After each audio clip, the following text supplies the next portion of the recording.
Pues arrancamos. Vamos a analizar la 83ª edición de los Globos de Oro. Una gala, presentada por Nikki Glaser. Sí, y como cada año, es la que marca el pistoletazo de salida para la carrera hacia los Oscar. Totalmente. Y es una carrera que, este año parece que tiene ya un favorito muy claro, pero al mismo tiempo ha dejado un montón de incógnitas nuevas. Esa es la clave, sí. Nuestra misión hoy es justo esa, ¿no? Vamos a navegar por todo el material que tenemos. Que no es poco. No. Crónicas de la gala, análisis de la carrera de premios, incluso los vídeos estos de los grandes desaires. Claro. Para intentar encontrar la historia de verdad. No se trata solo de ver quién se ha llevado la estatuilla y ya. No, es ir más allá. Es entender las corrientes que hay por debajo. O sea, ¿qué nos dicen estos premios sobre cómo está Hollywood ahora mismo? Pues si te parece, vamos directos al titular más grande, al que ha ocupado todas las portadas. Adelante. La película más premiada de la noche. Una batalla tras otra. Se llevó 4 galardones. Y no unos cualquiera. No. Mejor película de comedia o musical, mejor dirección y mejor guión para Paul Thomas Anderson. Es un golpe sobre la mesa en toda regla. Totalmente. Se ha llegado a describir como la Oppenheimer de este año. La Oppenheimer de este año, sí. Y yo creo que la comparación, es muy acertada. Es esa gran película de autor, densa, muy aclamada, que llega como la favorita indiscutible y cumple con todas las expectativas. Claro. Una de las crónicas que he leído daba en el clavo, porque no la definía como una simple comedia. Ah, no. La definía como un afilado thriller político. Y es que partía con 9 nominaciones, la que más. Así que esto no ha sido una sorpresa, ha sido una demostración de fuerza. Entonces, su victoria no fue solo por ser la mejor película, digamos, sino porque el mensaje que tiene ha resonado justo ahora. Ahí está. Un thriller político disfrazado de comedia. Suena muy de ahora. Es que lo es. No solo una película sobre el pasado, es una sátira feroz sobre las estructuras de poder, la corrupción, la manipulación de los medios, y se siente rabiosamente contemporánea. Claro. Su éxito en los Globos lo que hace es consolidar una narrativa muy potente de cara a los Oscars. Es la película importante, la que hay que premiar, para que la Academia demuestre que sigue siendo relevante y consciente del mundo en el que vive. Vale.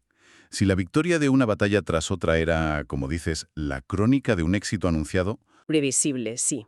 donde la noche se puso de verdad interesante fue en la otra categoría principal, la de mejor película dramática. Aquí sí. La ganadora fue Hamnet, de Chloe Zhao. Pero la noticia de verdad, la sorpresa, fue la derrota de Los Pecadores. Que venía de arrasar. Venía de dominar por completo todos los premios de la crítica. Aquí fíjate es donde empezamos a ver cómo funciona la maquinaria de los Globos de Oro. Hay 2 teorías principales que explican por qué Los Pecadores se fue, de vacío. A ver. Y las 2 nos dicen mucho sobre este nuevo cuerpo de votantes que tienen. La primera es el factor internacional. Un análisis muy lúcido la define como un fenómeno muy americano.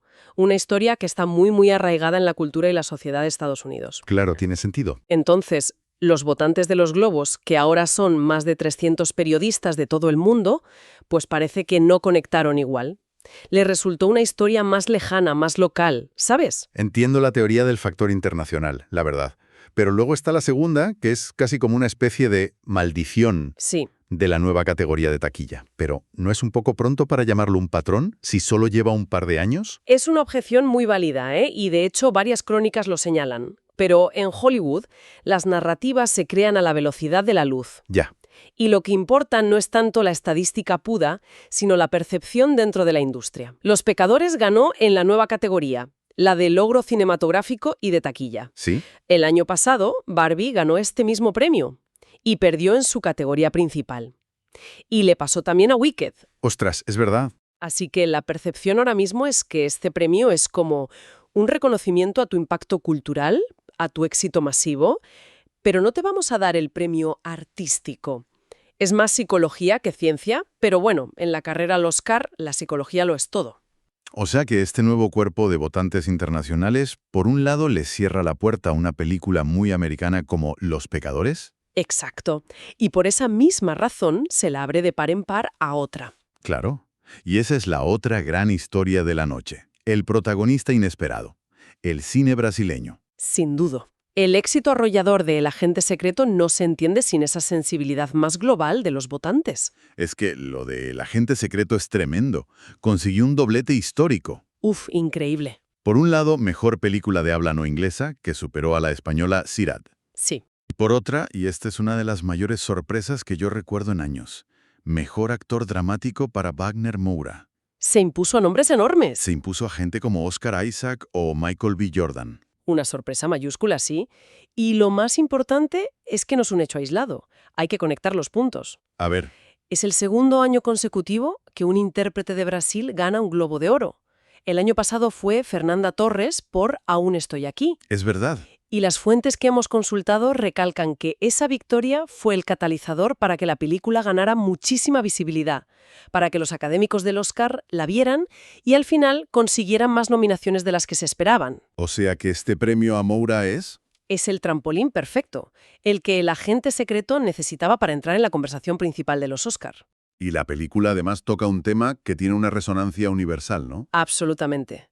Gira en torno a la memoria o a la falta de ella y al trauma generacional que dejó la dictadura militar de Brasil en los años 70. Un tema muy local, a priori. Muy local, sí, pero la forma en que aborda el dolor, el silencio, cómo el pasado infecta el presente, es algo que puede entender cualquiera, en cualquier parte del mundo. Y ha conectado con la prensa extranjera de una forma que los pecadores, pues, no pudo. Vamos a meternos de lleno en las carreras de interpretación, porque aquí también ha habido un vuelco importante. Una de las crónicas hablaba de cambio generacional a raíz de la victoria de Timothée Chalamet. Sí, por Martin Supreme. Exacto. Mejor actor de comedia o musical. Sobre todo por imponerse a una leyenda como Leonardo DiCaprio. ¿Es solo una cuestión de edad o hay algo más detrás de esa idea? Claro, el Star System tradicional. Totalmente. Una figura forjada en el poder de ese sistema. Chalamet es el paradigma de la estrella del siglo XXI. Su imagen es más andrógena, su fama está ligada a la cultura de Internet, a las redes sociales, y ha construido su carrera alternando con una facilidad asombrosa el cine más independiente con blockbusters gigantes. Es un perfil muy distinto. Su victoria no es solo un relevo.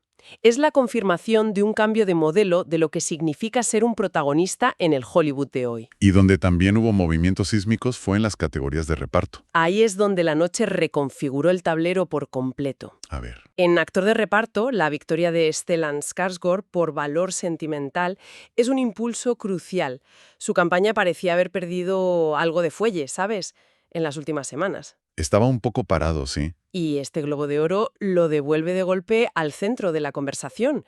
Es el tipo de premio visible que necesitas para generar narrativa, justo cuando empiezan las votaciones para el Oscar. Pero el verdadero terremoto, el que yo creo que lo cambia todo, ha sido en actriz de reparto. Sin duda. En la victoria de Teyana Taylor por una batalla tras otra. Para mí, uno de los momentos de la noche. Es que es un momento cargadísimo de significado. Por un lado, fue la única intérprete negra premiada en toda la gala, un dato que, vamos, no ha pasado desapercibido en ninguna crónica. No, desde luego. Y por otro, y esto es clave para la carrera, la posiciona como la rival a batir. La rival de la que hasta ahora era la favorita de la crítica, Amy Madigan. Por la película de terror Weapons. Esa misma. Aquí es donde se pone la cosa de verdad interesante, porque un análisis muy agudo que hemos consultado cuestiona las posibilidades reales que tiene Madigan en los Oscar. Ajá. Recuerda que es muy difícil ganar la estatuilla por una película de terror. Y cita el ejemplo de Demi Moore el año pasado, que parecía que lo tenía todo a favor y... Y al final ni siquiera la nominaron. Ni eso. Exacto, y ese es el punto. El género de la película importa. Y el terror sigue siendo un techo de cristal en la academia. Claro. La victoria de Taylor lo cambia todo, porque su narrativa ahora es infinitamente más fuerte. No es solo una interpretación brillante. No. Es una interpretación brillante en la película que, previsiblemente, va a ganar el Oscar a Mejor Película. Está en el caballo ganador. Totalmente. Este Globo de Oro no solo le da un premio a ella, le da la narrativa perfecta para el Oscar. Y más allá del cine, que acapara casi todo, en televisión hubo un nombre que lo eclipsó todo: la miniserie Adolescencia. Uf, sí. Arrasó con 4 premios. Fue el gran tsunami de la noche, en el apartado de televisión. Se la describe en las crónicas como un retrato incómodo del presente. Me parece una buena definición. Creo que es perfecta. Aborda el acoso escolar y la salud mental en la era de las redes sociales con una crudeza que ha impactado a todo el mundo. Sí, su guionista, Jack Thorne, dio un discurso potentísimo sobre la necesidad de eliminar el odio. Y además nos dejó un récord. Uno de sus actores, Owen Cooper, se convirtió en el ganador más joven de la historia de los Globos de Oro. Tuvimos también categorías nuevas. Se introdujo por primera vez el premio al mejor podcast. Sí, y la ganadora fue Amy Poehler por Good Hang with Amy Poehler. Pero aquí lo interesante, fíjate, no es tanto quién ganó. Sino quién no estuvo. Exacto. Las crónicas señalan que las nominaciones evitaron con mucho cuidado cualquier programa de corte político o controvertido. No había ni rastro de Joe Rogan, por ejemplo. Fueron a lo seguro. Optaron por un perfil muy bajo, muy seguro. Como si no quisieran meterse en líos en su primer año, ¿sabes? Y no podemos cerrar este repaso sin hablar del premio a la mejor canción. Se lo llevó Golden, de la película de animación Las Guerreras K-Pop. ¡Qué momento! Y aquí vivimos uno de los momentos más genuinamente emocionantes de toda la gala. Fue una historia increíble.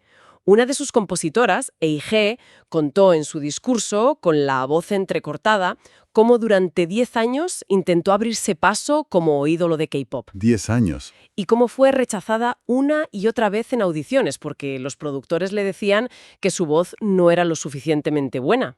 Qué duro. Y ahí estaba ella, años después, en ese mismo escenario, recogiendo un Globo de Oro como compositora por una canción que ha dado la vuelta al mundo. Qué historia más increíble. Es que es un guión de película en sí mismo. Totalmente. Pasar de que te digan que tu voz no vale a recoger un Globo de Oro por componer es una de esas cosas que, reconcilian a uno con toda la parafernalia de estos premios. Demuestra que detrás de las estadísticas y las campañas de marketing, a veces, hay historias humanas extraordinarias. Fue para muchos el discurso de la noche.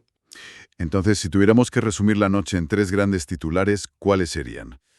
Pues a ver, Una batalla tras otra se consolida como la rival a batir para el Oscar. el cine brasileño con El agente secreto y Wagner Moura vive un momento dorado. Las carreras interpretativas, sobre todo las de reparto, tienen ahora mismo unas narrativas completamente nuevas y muy definidas. Y si conectamos eso con el panorama general, los globos han vuelto a hacer lo que mejor saben hacer. ¿Qué es? Confirmar algunos favoritos, crear contendientes nuevos donde no los había y, a pesar de todas las críticas, demostrar que son una plataforma promocional ineludible. Claro. Uno de los periodistas más ácidos de Hollywood los calificaba en su crónica de gala estúpida.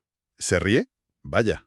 Pero es que, acto seguido, recordaba que se celebra justo un día antes de que empiecen las votaciones para las nominaciones al Oscar. El timing es perfecto. Su influencia en la carrera, nos guste o no, es innegable. Y hay un último detalle, una conexión fascinante que hacen varias de las crónicas y que nos deja una pregunta para reflexionar. Tiene que ver con la alfombra roja. El color dominante fue el negro, pero por goleada, y proyectaba una imagen muy concreta de lujo sobrio, de elegancia controlada, unificada. Exacto. Y ese afán por la coherencia estética, por proyectar una imagen de unidad, de clasicismo, contrasta de una forma brutal con la división que vimos en las principales categorías de cine. Es verdad. Por un lado, premian a una batalla tras otra, ese afilado thriller político que es una crítica feroz al sistema. Y por otro. Le dan el Gran Premio de Drama a Hamnet, que es un drama íntimo sobre el duelo y la creación artística. Son 2 polos opuestos. Esto nos deja una pregunta en el aire. Mientras Hollywood proyecta hacia afuera una imagen de control y cohesión, ¿qué tipo de historias busca valorar realmente en este momento? ¿La crítica social contundente o el humanismo silencioso? Quizá la verdadera historia es que, ahora mismo, necesita desesperadamente las 2 cosas. Hollywood presenta un frente unido en su imagen, todo clasicismo y control. Pero las historias que premia revelan una profunda ansiedad. Sí. Una necesidad de gritar sobre las injusticias del sistema y al mismo tiempo de susurrar sobre la conexión humana más básica. La pregunta que queda flotando es, ¿cuál de esas 2 voces es la que de verdad creen que les va a salvar?